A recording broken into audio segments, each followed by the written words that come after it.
Few statements Jesus ever made have confused people more than this one. The kingdom of heaven suffers violence, and the violent take it by force.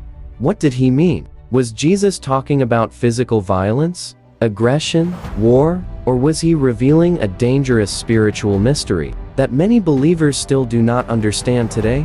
Because hidden inside that statement is a revelation about spiritual hunger, persistence, warfare, and the kind of people who truly enter kingdom dimensions. And once you understand this mystery, your prayer life may never remain the same again. The kingdom is not for the passive.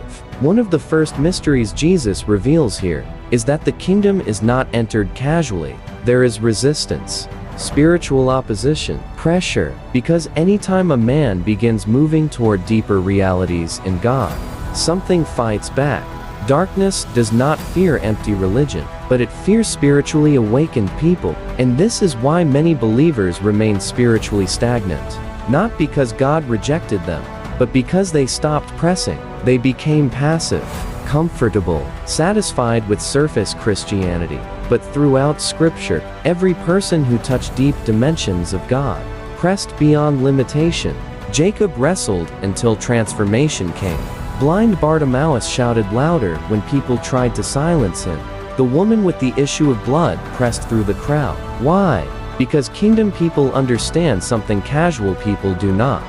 Spiritual realities must be pursued intensely. But this raises a dangerous question. If the kingdom requires spiritual violence, what exactly is this violence Jesus was talking about? Because it is not physical force. It is something far deeper, and many believers have never been taught this mystery properly. The violence of spiritual hunger, the violence Jesus spoke about, is the violence of desperation for God, a refusal to remain spiritually asleep, a determination to pursue God beyond comfort. This is why weak hunger produces weak spiritual lives. Because hungry people move differently. Hungry people pray when others sleep, seek when others relax, press when others quit. And this is what separates spectators from seekers. Many people want breakthrough, but do not want pursuit. They want power without process, manifestation without consecration. But the kingdom does not open itself to casual desire. It responds to hunger. This is why Jesus said, "Blessed are they which do hunger and thirst," because spiritual hunger attracts heaven. And perhaps this is the crisis of our generation. People are entertained spiritually, but no longer desperate for God. But hunger alone is not enough. Because there is another mystery many people overlook. And this next mystery explains why some believers remain bound, even while attending church for years. The violence against the flesh, one of the greatest battles in the kingdom, is not external, it is internal.